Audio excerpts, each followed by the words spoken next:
Gripe aviária será uma nova pandemia? Se liga comigo aqui, Prof. Lucas Bill, para a gente entender melhor sobre essas notícias. Para a gente chegar e entender melhor a relação da gripe aviária e de uma possível doença em seres humanos, eu preciso retornar um tempo e te explicar tintim por tintim, né? Como minha mãe falava, tintim por tintim sobre os vírus. Vamos para os slides.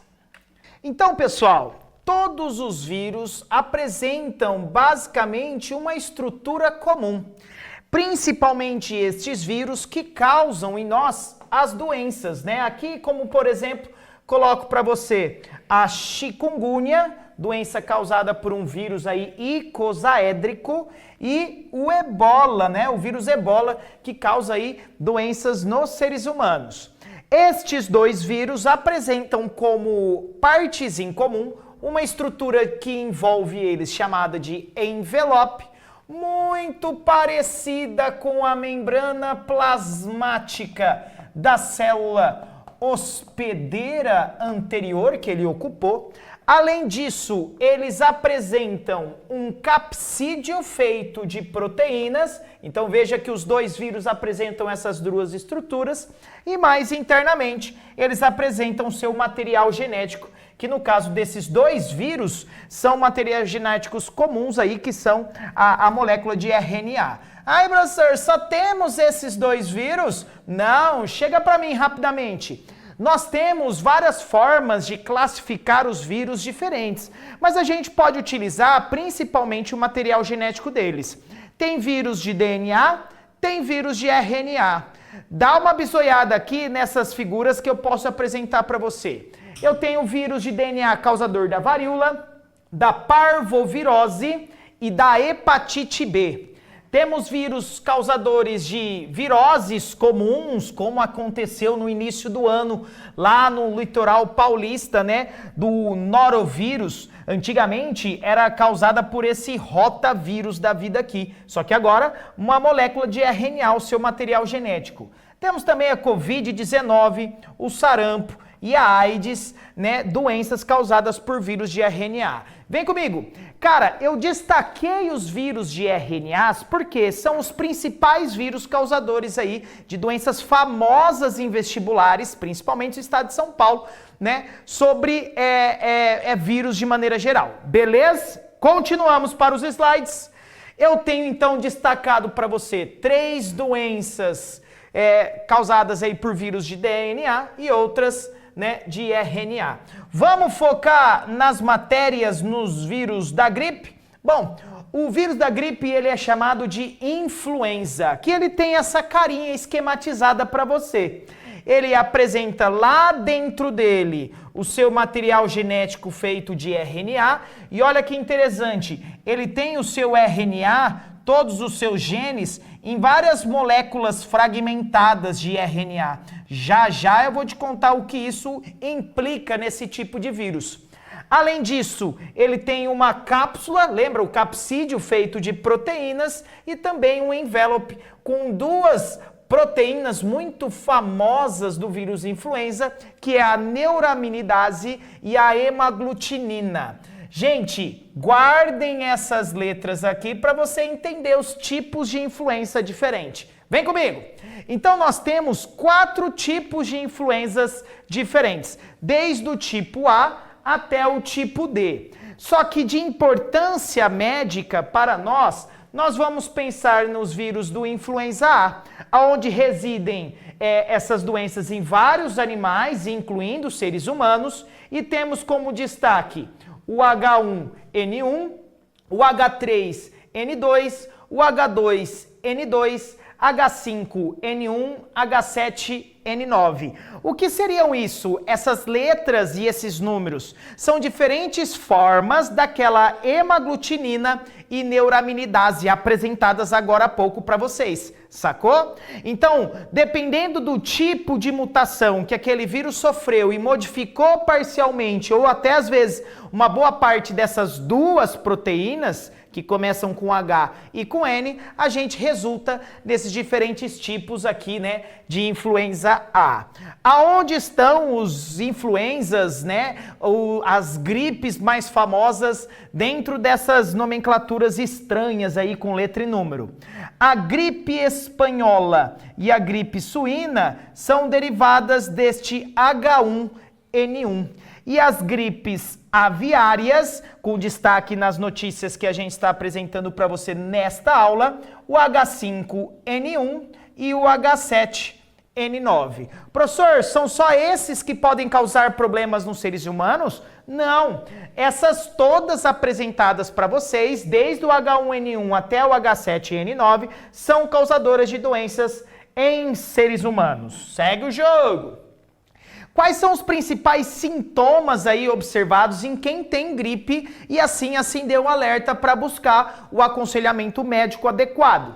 Febre de início súbito e que pode se persistir aí por vários dias e até inclusive em crianças, principalmente atingir níveis mais altos.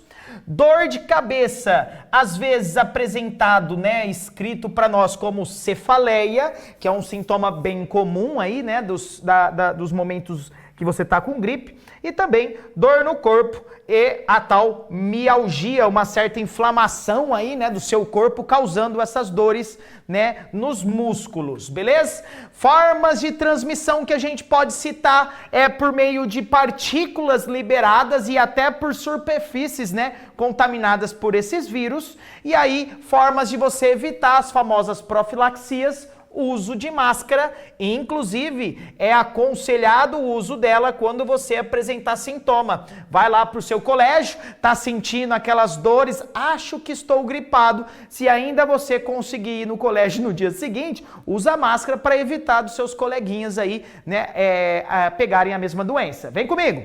Além disso, que eu destaco para vocês, existe uma cobertura vacinal muito importante, uma vacina trivalente, capaz aí de nos proteger sobre as cepas, né, virais que estão circulantes no nosso país, beleza?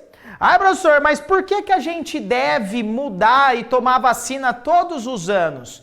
Preste atenção, lembra que o vírus do influenza ele tem vários segmentos de RNA separados, fragmentados?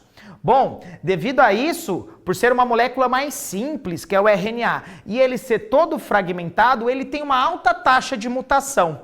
Mudando várias vezes e muitas vezes essas mudanças podem acarretar em prejuízos para ele próprio. Mas vai se acerta uma e acertam-se várias vezes. Então, por conta dessa alta taxa de mutação, a gente muda as proteínas e o destaque para nós é aquela proteína hemaglutinina, que ela é responsável ali, né, em ser identificada pelo nosso sistema imunológico. Então, quando a gente modifica essa hemaglutinina, ocorre o que a gente chama de escape imunológico. E aí a gente que tomou a vacina no ano passado, está imune com as cepas do ano passado, agora com essa nova versão a gente não tem mais essa imunidade. Houve um escape imunológico dessa cepa, dessa variante. E aí, professor, o que eu preciso fazer? Tomar novamente uma vacina, só que agora modificada, né? Existem várias corporações, vários institutos de pesquisa que a gente pode chamar de sentinelas, que vão atuar para nós como observadores das cepas circulantes, identificando e compartilhando essas informações com laboratórios de todo mundo, para que uma vacina seja preparada de maneira mais rápida e assim a gente se torne protegido. Gente, a vacina é a melhor forma de profilaxia que existe, uma tecnologia excelente descoberta, né, pelos seres humanos e que não só melhora a saúde, mas também evita de pessoas se adoentarem e com isso a parte social e a questão econômica também permanecem. Beleza? Tamo junto? Mas, gente, vamos lá. Então, de que forma eu posso relacionar todo esse conhecimento com as notícias que estão chegando para nós sobre essa tal gripe aviária? Essa gripe aviária seria a nossa próxima pandemia? Então, vem comigo, vamos analisar as notícias. Bom, os primeiros casos confirmados, alguns deles, né, estão ainda em investigação, mas aqueles confirmados ocorreram, vamos destacar com o marca-texto, em Montenegro, que é essa cidade aqui, ó, né, próxima a Porto Alegre, e também Sapucaia do Sul, também essa cidade aqui no cantinho direito, também ali próximo ao município de Porto Alegre. Pessoas, nesses municípios, em granjas, foram confirmados casos de gripe aviária. Professor, e agora? O que faremos? O que a gente já fez, né? Pessoas, a partir do momento que a gente diagnostica essa gripe aviária, e ainda mais aqui no nosso país, que é de excelência, né, o monitoramento, né, sobre doenças, a gente já vai e começa a instituir alguns protocolos de medidas, né, várias medidas que vão nos proteger contra a disseminação dessa doença.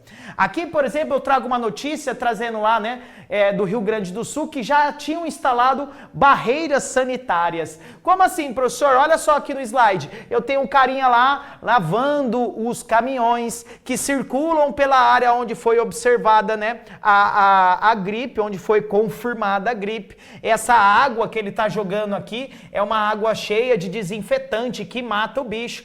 Além disso, a gente tem o abate e o descarte de tudo relacionado com esses frangos confirmados, o que diminui a chance de disseminação.